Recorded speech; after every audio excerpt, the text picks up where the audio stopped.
Welcome to another episode of A Pint with Seaniebee, coming to you today from Miami. A very, very interesting guest who I just met today, and he has a very, very packed dance card of things that he does. His name is Tavis Sage Eaton. Did I get your name right? Yep, that's perfect. Tavis, welcome to the podcast. Thank you. Tavis is a musician. He has created one of the most interesting charities that I've heard of in recent times. He's an ex-Marine, and apart from those things, I know very little about him. So we're going to have a bona fide pint with Seaniebee with almost a stranger. So welcome. Okay, cool. Cheers. You were born in Springfield. I was born in Springfield, Massachusetts. Springfield, the most common name of a town in America. Exactly. Including The Simpsons. Yes.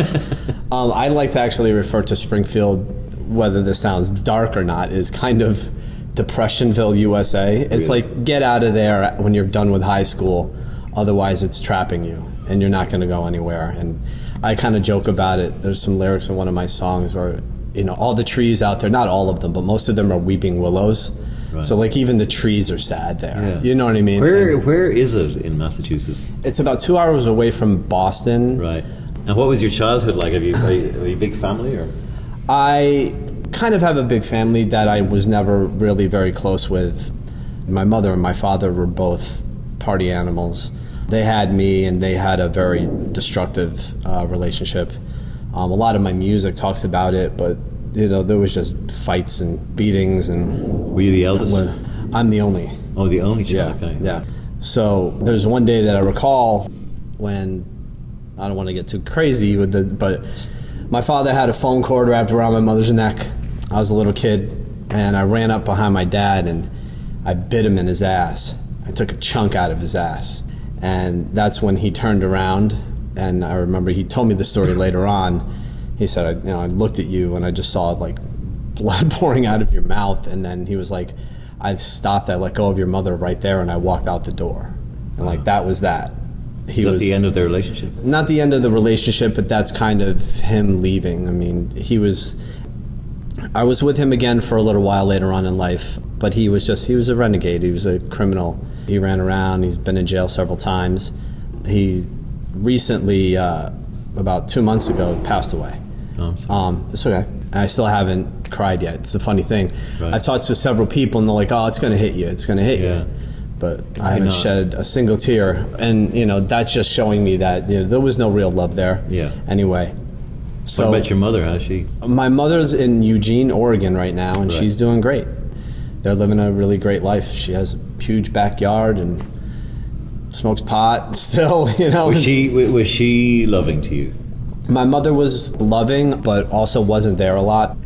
I was alone through most of my childhood. My mother worked all the time, and she was a waitress, so she worked night shifts. So even like through junior high school or high school, I would come home and she was gone already. And I'd have the whole night to myself. She wouldn't get home till like 3 a.m. and go right to sleep. I'd wake up, go to school.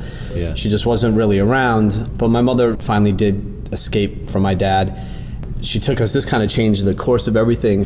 She took me and her best friend, and they decided to go to this place called Provincetown in Cape Cod. It's a magical place. This place is just so amazing. We took the ferry there from Boston, and you pull up and you're pulling into this town, like, you know, you feel like you're going to see Popeye walking down the pier. My mother met a man, an artist, and fell in love. This guy said, I am in love with you, and I love your son, and I want you to move back to New York with me. Excellent. And this was when I was maybe 5-6 years old. So we packed up all of our stuff and drove to New York City, and he lived in a loft in the Soho area when Soho was actually not cool. Right. It was very desolate and dangerous, actually, when I first got there. But that really changed the course of everything, her meeting this man, and his name is Brian Bomeisler. And this is the guy that introduced me to music and art and everything. Like, the first songs I ever learned were, I was singing along playing Buddy Holly when he was strumming the guitar. I talk about the key to the direction my life took from there, because if I had stayed in Springfield, you know, something bad would have happened, you know? Yeah. It's funny that quite a large, unplanned, but a large percentage of the people I've interviewed for this series have been either only children or somehow felt alone when they were kids. Really? For all the bad and bad things that maybe happened, you become very independent at a very young age. Absolutely, yeah. You look back on it and you kind of go, yes, it was maybe tough, but it is made me who I am. Yeah. This guy who came in, Brian, was he all the things that you had hoped from a father kind of thing? Did he become that guy? Yeah, I mean, I started doing all these fun things, you know. He took me to the Bronx. I remember the Bronx Zoo trip. Well, I'll really talk about him for a second because I had gotten into comic books, you know, like every kid does. And I was in his living room one day, and he was like, "What are you reading?" I was telling him all about this comic book I was reading. And the comic book was The New Teen Titans. And he was, you know, sitting there listening to me, and I guess maybe he saw the passion in my eyes, and I was really into it. And he goes, "Okay, well, thanks." And a couple hours went by. He took a walk, and I hear him call me, and he's like, "Tav, come into your room." So I walk into my room, and the entire collection of the New Teen Titans, like maybe 50 comic books, from number 1 all the way to the one that I was reading, was like sitting there in my room. And as I was going through them, he was like the most recent one first, and I was going all the way down. And the first one, it wasn't a cheap comic book. And I'm going, and I'm like 4, 3, 2, and I was like Teen Titans number 1. That at that point was probably the nicest thing that somebody's ever done for me. But on top of the comic book thing, he used to take me to the movies all the time. One day we went to see like one of the Star Wars when they came out, and got home, and he was like, "Have you ever seen Battlestar Galactica?" And I didn't know what it was. And he was like, "Well, let me put in this tape." So he showed me this tape, and we started talking about the spaceships in Battlestar Galactica, and then the spaceships that were in Star Wars. And he would ask me, what spaceship do you like best? Do you have a favorite of all the spaceships that you saw? And I was really into space and cosmology when I was a kid. And I picked the Battlestar Galactica battleship, battle cruiser. So a couple of days go by. Now, he was an artist, and he had a studio in the back of the loft. His mother is actually a famous author. She wrote a book called Drawing on the Right Side of the Brain. It was like a best-selling book, and that's his mother. Her name is Betty Edwards. So he was in his studio, and I would hear him, you know, banging around and painting, and he does this really incredible art. He can also be found on Facebook and stuff. So he was, you know, in the studio, and I hadn't gone back there in a while. So one day I'm in the other side of the loft, and I'm a little, you know, I'm a kid. He comes in, he's like, "Tavis, come back here, I want to show you something." He takes me in the back. Like, this is a story that it chokes me up. He takes me in the back, and there's a full life-size fucking spaceship built back in his studio. And he built me a spaceship out of wood. What was his... Think about this, because it's interesting the way he cared for you, but he sounds like an interesting fellow himself. He was still very, a kid at heart, or he wanted to give some love that maybe he didn't get. Yeah. It could absolutely be. He was the most loving person that I've had in my life. Just this guy that my mother met one day at a bar in Provincetown. Amazing. You know, so... Tavis is also the creator and lead singer of a band called PushMethod, and we're going to talk a little bit about how that band came to be. But I've asked Tavis to bring along today some of his music, and we're going to have some musical breaks like we have done on a couple of podcasts in the past. So, Tavis, time for your first music selection from PushMethod. First music selection, let me run through, because I brought everything. I'm going to say, okay, I love a song that we have that's called Get Lost. It's about not letting technology take over your human instincts. The last lyric of the song is that I had to get lost so I could find my way back. This is Get Lost by PushMethod.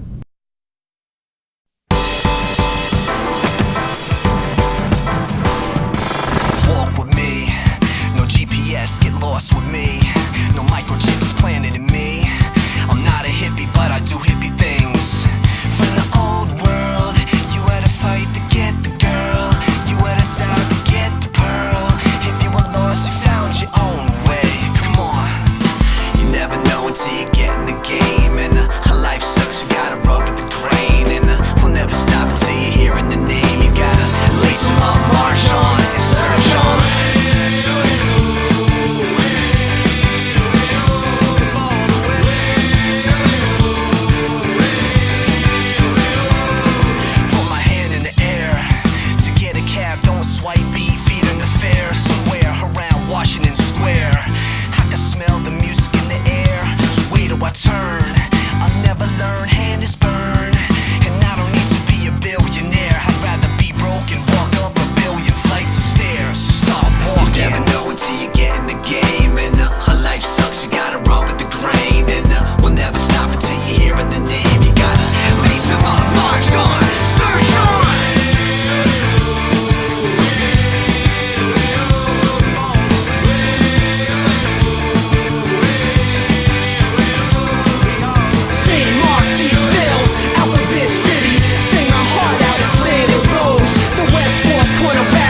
Okay, so our dystopian mobile phone future as brought to life there by the song Get Lost from PushMethod. We'll have more from PushMethod, which is Tavis Sage Eaton's band, a little bit later. So how were you in school then, when you got sort of stable? I wasn't that good. You know how people are like, they say math and science kind of go together? Yeah. Well, math, hell no. Same. Science, absolutely. I like science. I was very big with science, and creative writing was one of my favorites in school. But I was, I was like a C, B student, you know. Again, a common thing on the podcast. A lot of people who I've been talking to. Really? Yeah. Do you have siblings, brothers and I have sisters? 3 sisters, and Three they sisters, are all okay. extremely academically clever. Really? I'm Okay. the sort of mongrel who got like, C's. They were A's and B's across the board. But Right, I joke right. with them that whilst they would probably outgun me in a high-powered Greek and Roman civilization quiz or an architecture quiz, I will help Right. them cross a road. Absolutely. Yeah, there you go. Apologies, Bronwyn, Carolyn, and Georgina, if you're listening. But no, they're cool, we are quite different. I mean, Right. I am kind of the black sheep of our family. Yeah. I'm the eldest as well. So. Right. Okay. So in school was sort of same as me, C's and B's. But did you know that you were going to did you know anything about what you were going to do with your future back then? I did kind of. I knew I was going to be in the military. Why Young did you want age. to be in the military? I mean, I was obsessed with guns when I was a kid, and I still am, even though that's Were there guns around you? There was guns around me. My father had guns, Yeah. and he would give me one and just let me go, Right. which you don't do to an 8-year-old. You know what I mean? But I was obsessed with guns, and then first it led from guns, and then I figured out what guns were used for, and they were used for war, and then I kind of found out what soldiers and Marines were when I was at a young age, and that's what I wanted to be. And part of it was also about finding a family, almost something that I didn't have. 32 other brothers living in a squad bay together. Yeah. You don't hear much about somebody kind of obsessing and really wanting to be that, and then also being in a creative musical space. But Yes. that's Were you into both music back then? I was into music back then. I was into like hip hop music, but I wasn't doing it yet. Tavis became a Marine. So why? Because the Marines is a harder thing. Right. Why did you pick the Marines over just a regular yourself? It's funny. It was going to be the Army. I wanted to go into the Army, and I was obsessed with like the special operations world in the Army, special forces and stuff like that. But I knew before I did that, before I got to like special forces, I wanted to master basic soldiering, is what they call it. So the infantry is what I wanted to go into. So I started doing my research on the infantry. And the research told me that the Marine Corps is the craziest of all of them. At the time, I was a different person back then, but at the time I wanted to be with a bunch of crazy guys that wanted to go to war together. I like to refer to the Marine Corps, you'll hear this sometimes, as USMC, Uncle Sam's misguided children, Okay. So that's one thing in Jarheads. You write a song about that? Yeah, I do have a Marine Corps song. Maybe that'll be the next one. Okay. We haven't talked about you being a sporty person or a fit person. Like, how did you get through the training? Boot camp really wasn't that physically hard, but I was in shape. I was working out like a couple of years before I went in. I knew that you had to be in shape to do it. There was some guys that, fell back on the runs and couldn't hang with the physical aspect of it, but I did go to boot camp in pretty good shape. It was kind of a breeze, but the hard part of the Marine Corps, or boot camp I should say, is just the mental shock. Everybody says your first couple of days there, you're thinking, oh fuck, this is a mistake. But then you keep going. Which is part of it, absolutely. Yeah. And then you keep going, and then you realize, wait a minute, maybe I'm good at this. Yeah. And how did you feel that day that you became a Marine? Because I hear it's a very proud day. There was two shining points in boot camp. One was I wanted so badly to qualify as a rifle expert. So there's 3 rankings of there's sharpshooter, there's marksman, sharpshooter, and expert. And when you're a rifle expert, then you have the opportunity to go to sniper school or things like that. Qualification day in boot camp when I scored expert was, I was obsessed with it, and I really put my mind to it. And so I qualified as expert, and then the day you graduate, you're marching down the parade deck, the parade field, and The white gloves. the white gloves, the dress blues, and then they're like, platoon 3093, dismissed. You take one step back, and that's it. You're a Marine, and everybody hugs each other, and then all you want to do literally is like walk down your block in your dress blues and go visit your high school in your dress blues, And you went off and did three tours, two in Afghanistan and one in Iraq. We're not going to go into that in too can much skip detail. that Instead, we will probably play the song, though, about the Marines. Let's do that instead. Cool. It's called Box Me Up. Box Me Up. Tell me what that's about. It's just kind of about Marine Corps mentality, and just some cool lyrics about some stuff that goes on there, and some of the nicknames that you give each other. This is Box Me Up by PushMethod.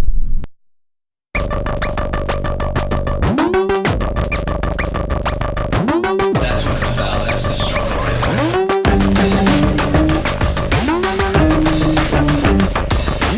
That's what it's about. That's the struggle.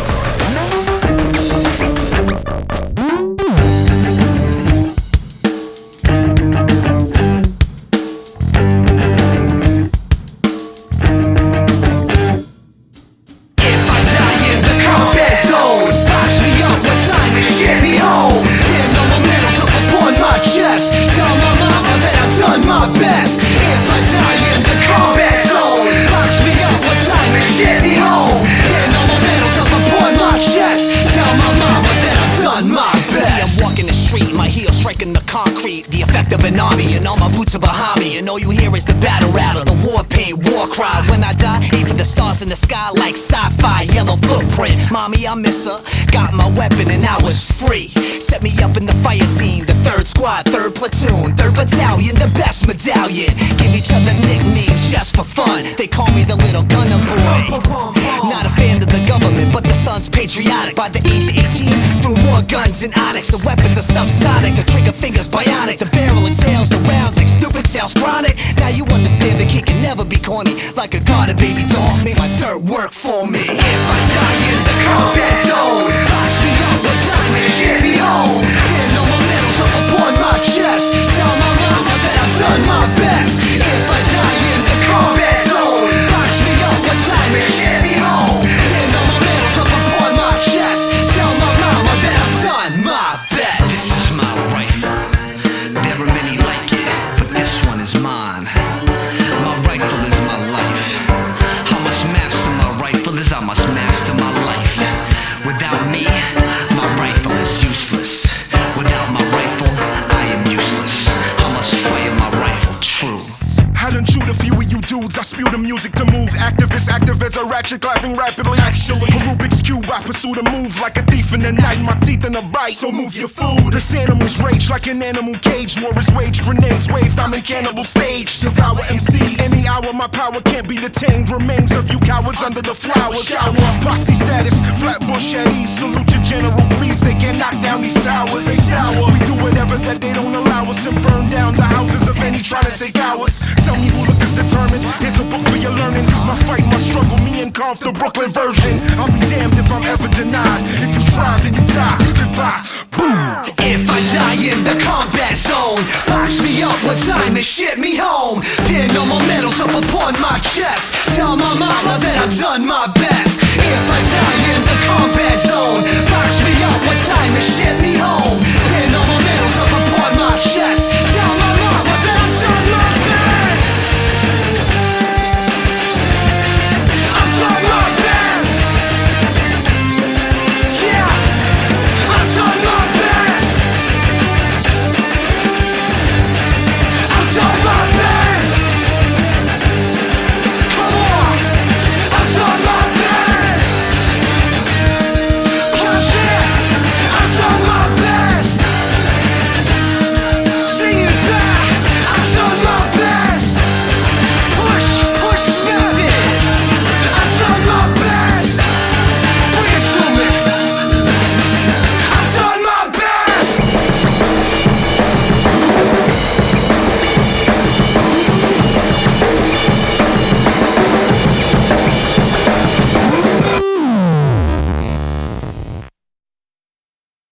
Okay, box me up there. And we are now back with Tavis, who's come back from his Marine duty, which was how many years did you do? 4 years. 4 years. Is that a standard amount of time? Or? 4 years is the minimum amount Right. you can enlist. You can sign up for 4, 6, and 8 years. Right. But, why 8 years? I mean, come on. Yeah. I mean, what if you hate it? I wanted to get the hell out. Like Right. a lot of guys, not because of anything tragic that happened, you're just over it, Yeah. And I joined the Marine Corps to experience some certain things, and I did. And they weren't what I thought they were going to be. You know what I mean? So what age were you when you came out of it? 22. Wow. Okay. You're a kid. And you're then what going did you young do? and you leave young. Did you find it hard to come home and adjust back into life? Yes, adjusting was difficult. Where did you go? Where did you live? So when I came back, I went to Brian Bullmeister's house, and I lived with him for a little while. Adjustment was difficult. I didn't know what the fuck to do. I didn't know how to get a job. All I knew was high school, and then you go in the military. Yeah. When you come out, get a job, There do what? I've heard before, though, it's a sort of I've got to be careful criticizing the military, but, there's a feeling that they're looking after people who are that young and saying here's a job if you want one. Absolutely. Thank you for your service. Yeah. Here's a job. Yeah, they have. I mean, it's a problem now, and I don't know what's going on with guys coming back.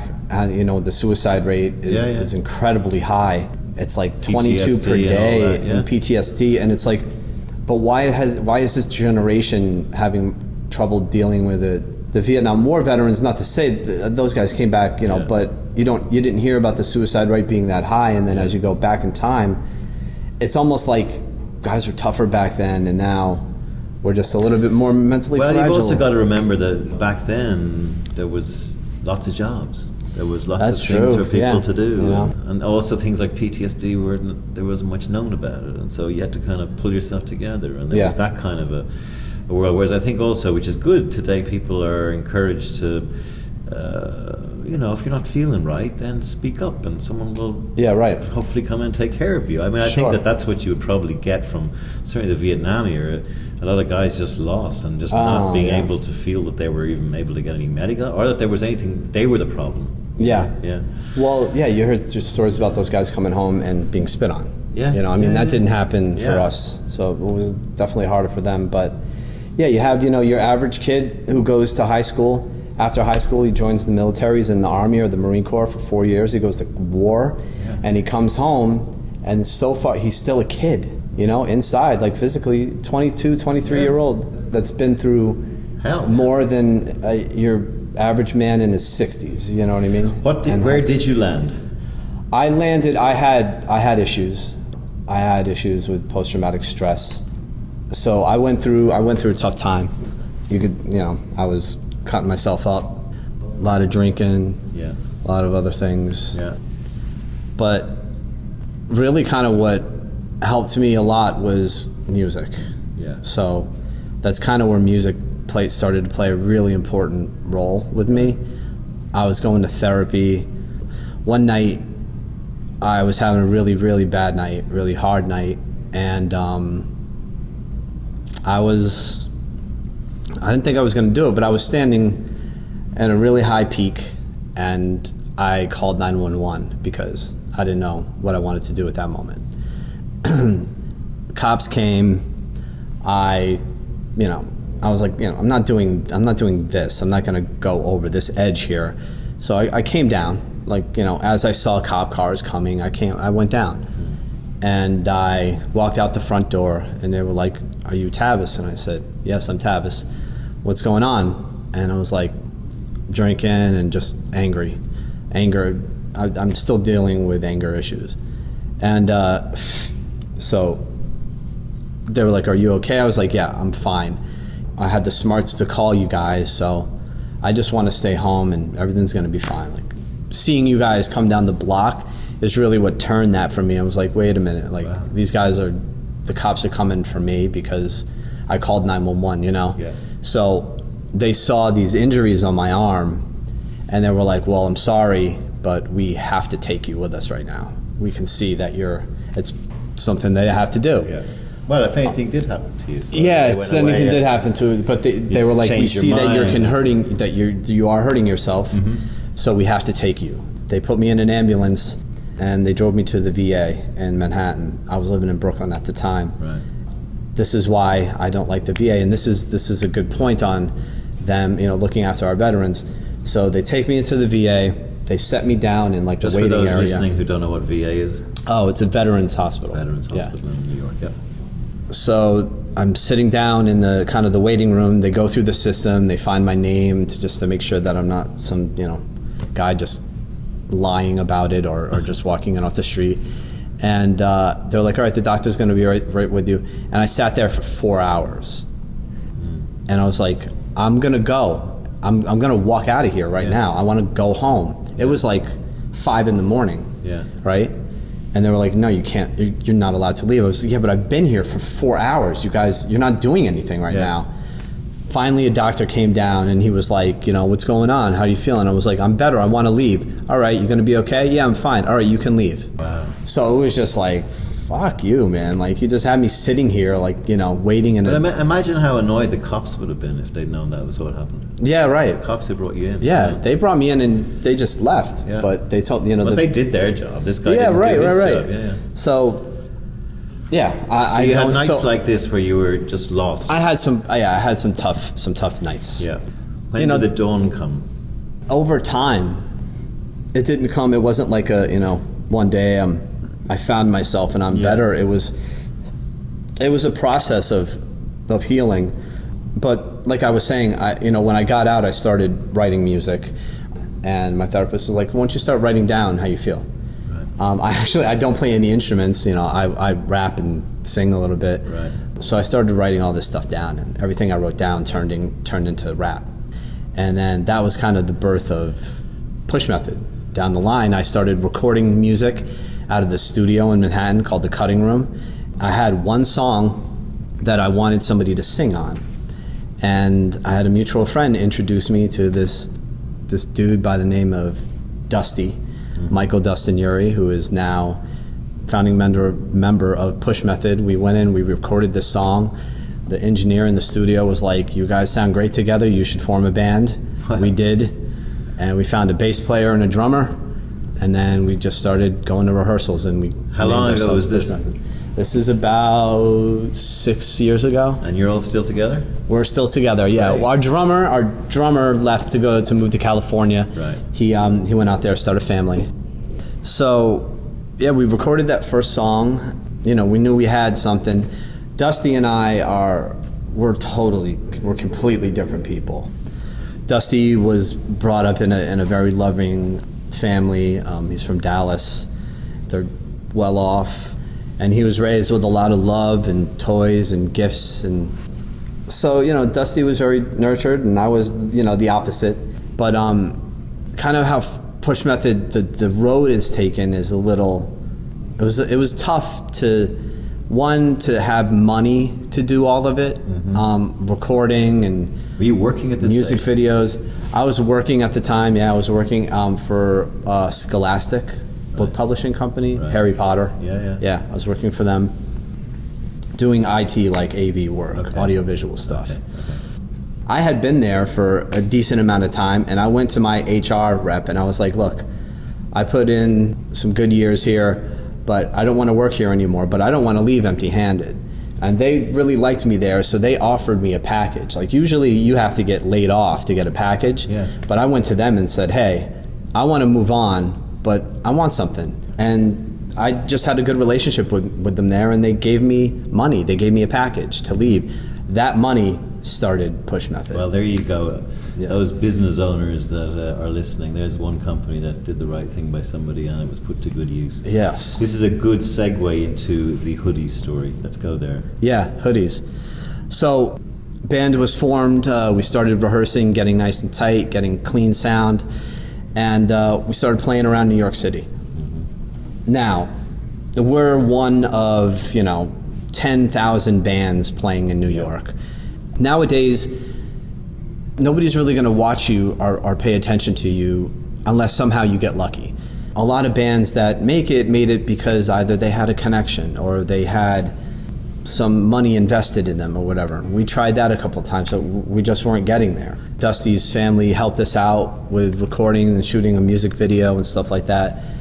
So I've always had this thing where I wanted to take music and turn it into action, and I wasn't sure what that action was going to be yet, because I don't want the music that we make to just be something that people listen to. I want it to be something that they listen to, but also know that that music is doing something, like making something happen. And I've always had an issue with the homeless. Growing up in New York, I've watched the homeless population explode, especially over the recent years. But when I was living in Soho, there was a homeless man that slept 2 doors down on the floor, like on top of a subway grate, to stay warm in the winter. And I would see him every day, and I would give him money every day, or every day that I could. I mean, I remember one, like New Year's Eve, I gave him like a $50 bill. That felt good to me. You know, whatever he's gonna do with the money, maybe he'll have a good night. So that guy was there, and he was in bad shape. It looked like he was an inch away from death every day I saw him. I'd wake up to leave in the morning, and he'd just be laying, and there'd just be vomit and urine running down the street. So I never knew his name, and then one day I left, and he wasn't there. And he wasn't there the next day, and he wasn't there the next day. And I knew in my gut he just didn't make it. Something happened. So that's kind of a story that I always refer to when I'm talking about why did I want to start helping the homeless. Because of that, and just seeing it explode in New York. I wanted to take music to use to help that cause. And I came up with Hoodies for the Homeless. We started playing shows around New York, but asking the people that come to our show to bring a hoodie to donate to the homeless. And we did our first Hoodies for the Homeless show at this place called The Hoodie Shop in Lower East Side. And without much promotion at all, we collected over 500 hoodies that night. The band did like an in-store event, and people just showed up on like a freezing cold night in February in New York City. So we knew we had a platform there. We knew we had something. I mean, cool. I'd segue just a little bit briefly, because I mean that homeless thing, it is something that is utterly, in my view, fixable. Yeah. There should be a far better situation as it applies to people who are out in the street than there is right now. Absolutely. I mean, Vink could build it out. I mean, I went to successive insurance companies way back before corporate social responsibility was on the agenda for brands. GIO, AMP in Australia, if you're listening. And I said, you know, we have to have a mission. We're a home and car insurer.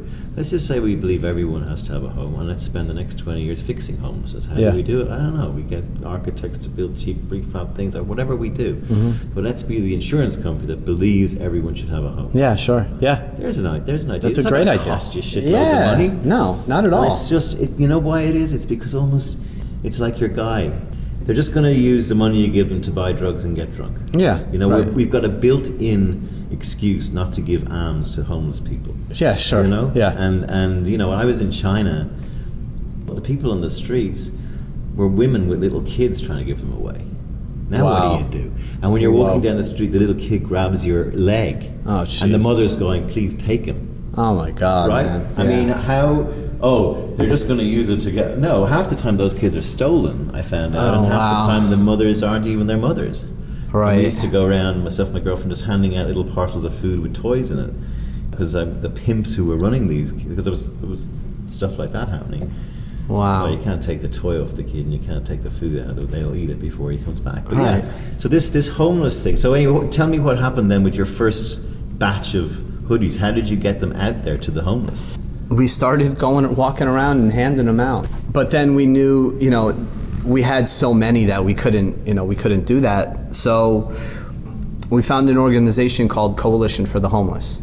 And what they do every night at 6 o'clock on 51st Street in Manhattan, they have kind of a free food distribution thing.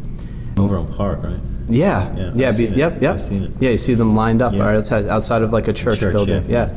So we bring all of the hoodies. They come and they pick them up. I store all of them in my storage room in Havas. And I definitely want to get into like how Havas has supported this thing. Tavis works for Havas, which is a big French ad agency, global French ad agency, and he works for their New York office. Sorry. Yeah. So they would come and pick up all the bags from the building and bring them over to the food distribution center. We would meet them there. We'd set up tables and separate the hoodies by color and size. The people would come in. We like to call them clients. They come in and they walk around and they grab a nice big meal and they come around to the hoodie table and we have an assortment laid out for them. And it's the biggest payoff for me with this whole thing is, they'll come up to you and one, they're thankful, but two, they're like, can you help me find a purple one in medium? Yeah. And you're shopping. right there. Yeah. And you're looking through and you find a purple one. And this is the really cool thing. They go, thank you so much. And they put down their food and they put on the hoodie.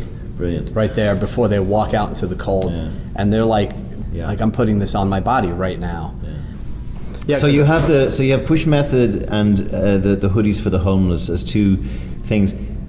This is the dawn I was talking about, right? You now have purpose back in your life. Yeah? Yes. Oh, absolutely. I mean, it just, the importance of having purpose. Yes. When you come back from the army and you're not really being helped, the main problem you probably had, I'm not sure what your psych would have told you, but you probably just were missing this purpose. Missing a purpose. Why do I get up in the day? What do I have to do every day? Yeah. How did the whole thing start merging then together with Hoodies for the Homeless and the band? And the band? They became your two priorities. Well, because the way we got people to come out and bring hoodies was PushMethod would perform. So we would perform, and promote it and try to get as many people as we could out to a show. The second event that we did was at this place called Brooklyn Bowl, and we collected over 1,200 hoodies that night. Right. So the band performed, people came out, they had fun, they cleaned out their closets at the same time. And how do you clean the actual hoodies? Does someone do that? We asked them to bring a clean hoodie, a nice clean. Yeah. And a lot of people went out and bought new ones to bring it, because they just like what's going on. And so we've given out over tens of thousands of hoodies now. And is it starting to spread around the country? Right now it's really based in New York. We're doing a show for the Havas Boston office in November. And then on December 11th, this is a really cool one that we just confirmed. At MetLife Stadium, Giants Stadium, the Giants play the Cowboys. Right. And the Giants work with an organization called New York Cares, which is a really big, it's kind of like the biggest charity group in New York. And so they had to talk to them, but December 11th is going to be Hoodies for the Homeless Day at Giant Stadium. And I think they're going to promote it on social media and ask all of their ticket holders to bring a hoodie. If half the people brought a hoodie, that's 40,000 hoodies. Wow. And PushMethod is... Halftime show? In line, no. I mean, I would love halftime at the 50-yard line. But there's two entrances to the MetLife Stadium. One's the Bud Light entrance and one's the MetLife entrance. And the Bud Light entrance has a big Bud Light stage. Yeah. So we're in line to play that stage the day of the game. And I heard something was brewing with Hanes. Yeah, so this is kind of what I was hoping to get into here. Right. So why don't we try to design a hoodie specifically made for living on the urban streets? They make hoodies for camping, but camping in the woods and living on a sidewalk are completely different. So I came up with an idea of designing a hoodie with technology built into it. Wow. And it's pretty simple, solar paneling on the hood. That paneling can attach to coiling within the fabric to keep the hoodie warm all night long. We want to try to talk to Fitbit to see if there's a little device that can be built into the sleeve that will read a person's vital signs. Maybe an alarm that would go off. Right. Or maybe something that automatically calls, an ambulance or whatever. It's amazing the technology, like when we start really thinking about it, it does allow for all these things that we just haven't applied it to yet. Yeah, we haven't applied it to a lot yet, A hood that will blow up into a pillow. Brilliant. You unzip the bottom, it falls onto a sleeping bag. It's got a water bladder in it. Yeah. So... Well, again, back to my insurance company guys. Yeah. They could buy 10,000 of those. Yeah. Twice a year or something. Yeah, right. Just before fall. Exactly. So where do you see it all? Where's the future? What's your future vision for the whole thing? Do you want someone to take it over and run it properly, or do you want to keep doing it the way you're doing it, or do you want to start running it yourself? Or I'm running it myself now. Right. We've recently signed some papers with Havas, and Hoodies for the Homeless is an official client of Havas worldwide right now. The CFO said, I'm not giving you a fucking dime, but you now have Havas, you have the machine of Havas behind you. Right. Media, marketing, creative, and so... You've had a massive life. I'll let you go but I'd like to get some, even though you're still young, just some wisdom about what you would say to either your younger self or even someone who was maybe going through some of the difficulties you went through in your life. Now that you're kind of out the other end, what would you pass back? It'll sound cliche, but just keep going. I hate when I get advice from somebody. I had a pick yourself up, mate. It's fine. Pick yourself up. Like you don't know what the fuck you're talking about, or like keep going, man. Keep fighting. Like I've fought for this and for PushMethod and for Hoodies for the Homeless 4 times longer than any of the other people that I admire that have made it. Yeah. You know what I mean? Yeah. An example that I use is like Eminem. Like he's a rapper, I'm a rapper. Eminem was famous years ago, and I'm a little bit younger than him, but I've fought for something 5 times longer than he has. I think my childhood has a lot to do with that, being alone all the time, and definitely the mentality that the Marine Corps gives you, because that's like, you can't quit. It worries me a little bit because above it being a passion and loving what I do, there's a fine line between passion and obsession.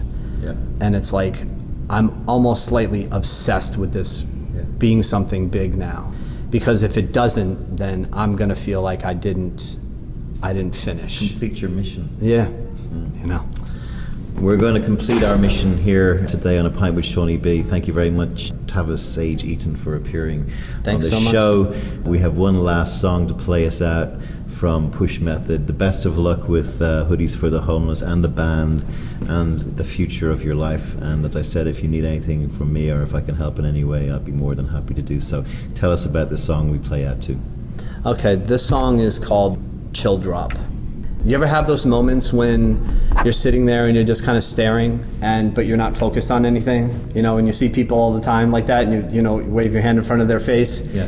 So I call that a chill drop, where you've kind of let go of everything, nothing's bothering you, No one ever talks about it. I'm sure it has a name. I don't even know what it's called, but well, if it isn't called anything, it has a name now. It has a Thank name. you very much, buddy. Thanks a lot. Look after yourself. Great to meet you. You too.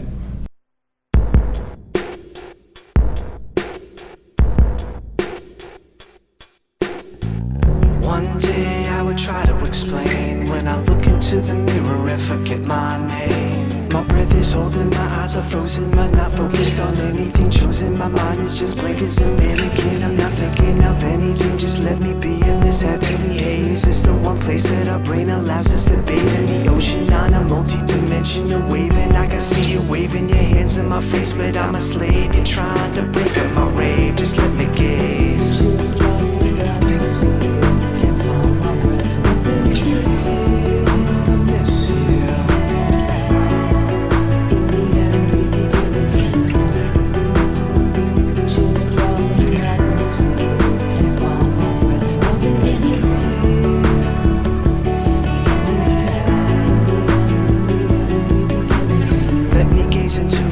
Time and space, and I'll be back in a second. But when I do, I might be totally changed. I got a box of pictures and memories. I dump them on the floor. They're like puzzle pieces that will not fit together insane. But I know I'm gonna keep on trying, living it up. But I keep on lying to me. Ground control, this is my last transmission. I've lost control and I keep on spinning, spinning and spinning back to the beginning, spinning and spinning back to the beginning.